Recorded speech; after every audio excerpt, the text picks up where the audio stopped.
Welcome to series of database management system video lectures. Today we will be discussing about Unit 5, Topic 1, that is structured query language. Let us take this as a database. Database is a container wherein it stores all the data.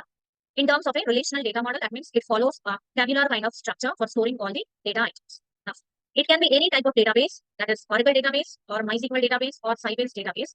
All these databases, which are referred to as structured query language database or SQL databases, which means that it uses this language for communication between the user as well as the database.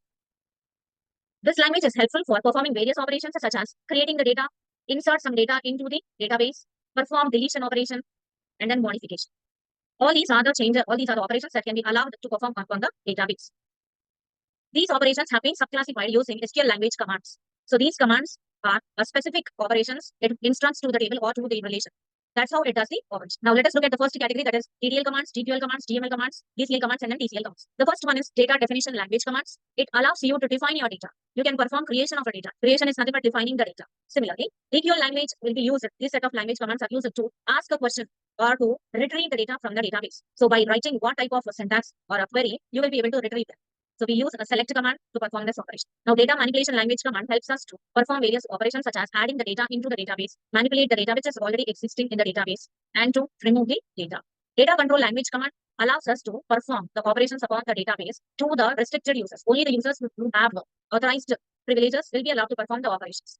So we have the following set of commands as part of data control language commands. And then finally, we have transaction control language commands, which helps us to deal with every individual transaction. As we have already discussed what a transaction is and what are the various states a transaction enters as part of transaction concepts. Okay. Now let us look or take a deep dive into these set of commands. The first one is DDL commands. So we create the data here. Now let us look at how do we create the data.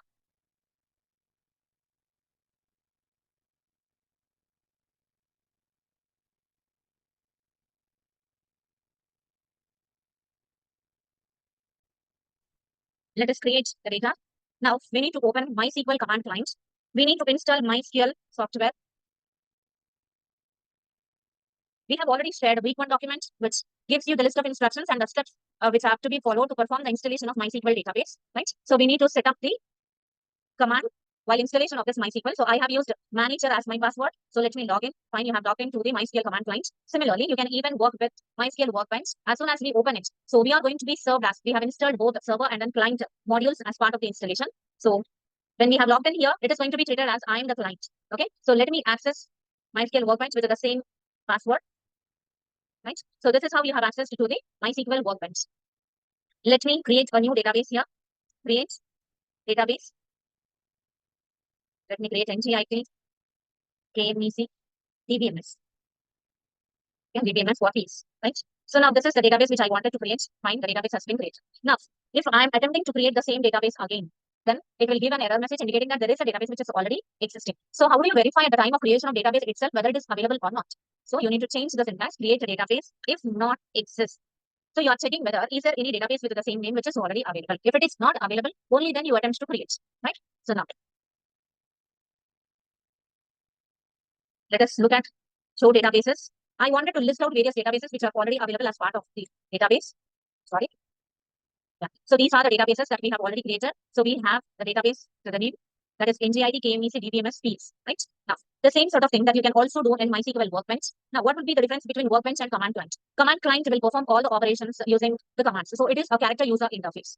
Whereas Workbench is a graphical user interface wherein you need not type in each and every command. Instead, you can directly perform the operations by just selecting few set of options, right? So now let us create our own database. To create our own database, you need to create a new model. Okay? Click on File, New Model. Then select a new database by clicking on plus symbol. So this will be your new schema. So let me create my new schema to be NGIT, KMEC, underscore DBMS. Please. We have created this. Now next to that, let us add. Now you can check whether in which particular database we have access to, right? So these are the two databases which we have recently worked with, right? Let us add the table here. How do we add the table?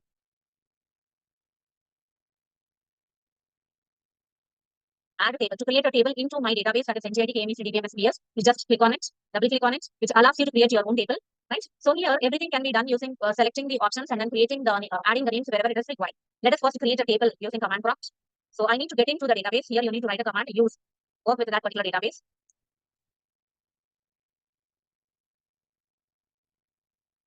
So we have successfully accessed to the database. Now here you can create a table.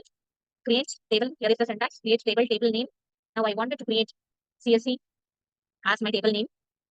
Now add your column name first. That is roll number. Roll number is your column name, and you need to select which particular data values that you wanted to put in that column, right? So generally, we go with the integer values as your roll numbers are a series of numerical values. We go with int data type, and then name. Name is a collection or a sequence of characters, so give it as a varchar data type, and you can specify the length up to what extent you can supply the characters there. Then let us go with only these two fields. Right. Go. Hit enter. Now the table has been created successfully here. You can verify how we have created the table. What is the actual schema definition of that particular table using a describe command. Describe ngidkmec underscore tbms fields. Now this gives, this is the database name. I'm sorry. We need to give the table name as CSC. Now this is the schema or the structure of the table, that is CSC. Now what field represents how many attributes or the columns that we have, and what is the data type that you have set up at the time of creation of it, and what are the additional constraints that we have applied. So while creating this data type or data table, we did not add any other constraints. That's the reason all are given as default command, right? So this is how we have created a table. Let us do the same thing in Workbench.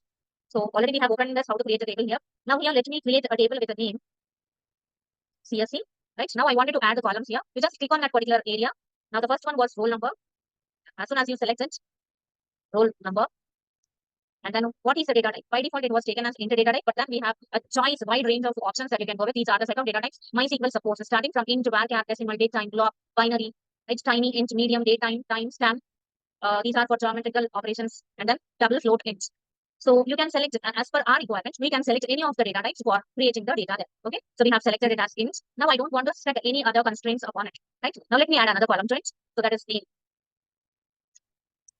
Okay, so as soon as we click on the name, there is a default data type which has been already set up. So generally we don't have name with a length of 45 characters. It would be sufficient if you go with 20 characters, fine? Right. So two columns that we have created here. Whenever you click on that column, when you are trying to define a new column or the attribute, here there is a detailed set of options that are given so that you can select it, right? Now, once we are done with it, just insert the data. Now scroll down.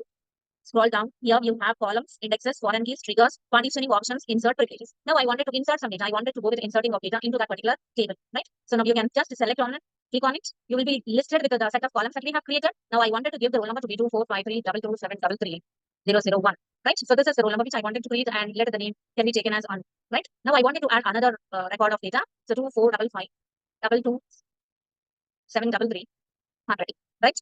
Now, as soon as you have done with inserting the value, you can take the next attribute to name. Now this is BHARATH Bharat, right? So similarly, you can continue inserting in number of records here. Now once you are done with inserting of all the records, let us write a query.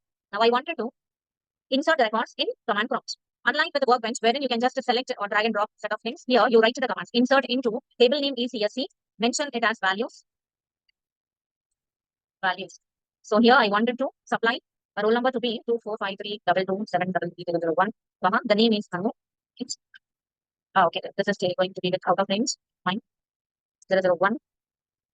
Yes. So one record has been inserted here. This is how you write the command using command prompt. Whereas in Workbench, you just select the options, and then wherever the necessary values have to be supplied, we do that. So there, by default, it gets displayed here. If you select filter rows, I wanted to display all the records with a name, and then only that set of records gets displayed where there is a match found. Whereas when you wanted to print all the records of the table, then you need to write a query statement, select star run table name, that is CSC, right? So this is how the list of records are going to be displayed, right? Now we have retrieved the content from the database by writing a select query, right? So now let us come back. Now with this, we have learned how to create a table, right? And then how do we insert the data into the table, right? So now let us go with the next one, that is drop, alter, and then truncate. Now what is drop? Now I wanted to delete the whole structure which has been created in the database. If I write drop command, drop table CSC, as soon as I hit enter, the whole structure which you have created so far with all the records are going to be removed off, right? So now if you let us repeat insert command to have more number of records. Okay. Third record, we are inserting third record. Now this is inserting one by one record, right? That is first syntax. The second syntax is you need not specify this. Depending upon the data type, the values should be mentioned by referencing to that particular column. So ampersand represents the referring to that particular column, and the second column is name. So here we specify it enclosing with a single quotation. Okay. So now I wanted to insert these values, but then this is not being supported in this version, but then we go with this using the Oracle database as well. Fine. Now let us insert few more records. This is 1, inserting multiple number of records now.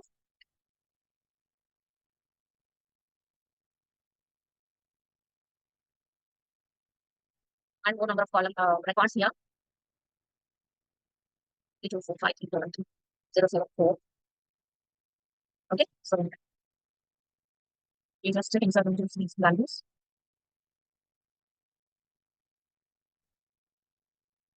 Separate it by comma for each and every record. This is how multiple number of records can be inserted at a time. Okay, so now insertion is done.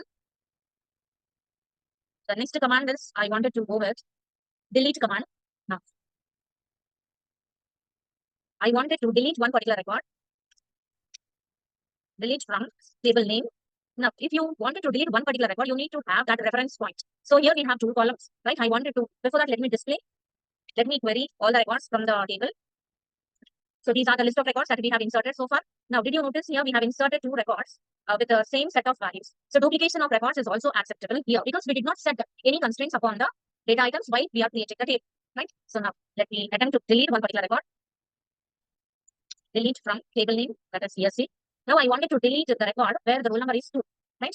So I need to add a where clause so that you need to specify which particular reference point. Based upon that, I wanted to delete that record. So roll number equals 224532200. I wanted to delete this particular record. Now when you hit enter, it has deleted two records because you have duplicate entries here with the same data, right? So that's how you have deleted the records. Now let us requery it. Now these are the leftover records which are available here, right? So now going to the next one. As part of DDL commands, the next one is drop command. Now let us look at the drop command. When we use the drop command, drop table name, that is CSC, we write like this: whatever the data that you have created here, everything is going to be deleted, and even the structure of the table is also going to be deleted, right? So let me hit enter. Yes, so it has deleted all the records. Now let me write the same query command to display the records from the table. So now the table itself is not available. Now, if I wanted to get the schema of that particular table, even then there is no structure of the table which is available because we have issued a drop command which totally deletes all the records. Along with it, even the structure of the table is also going to be removed from the data. So that's how the difference between delete and then drop. Delete simply deletes the records and it will remain with all other set of records, and then the structure also remains. But then with the drop command, it not only removes all the existing records but also the structure. Next, we are left with anchor command.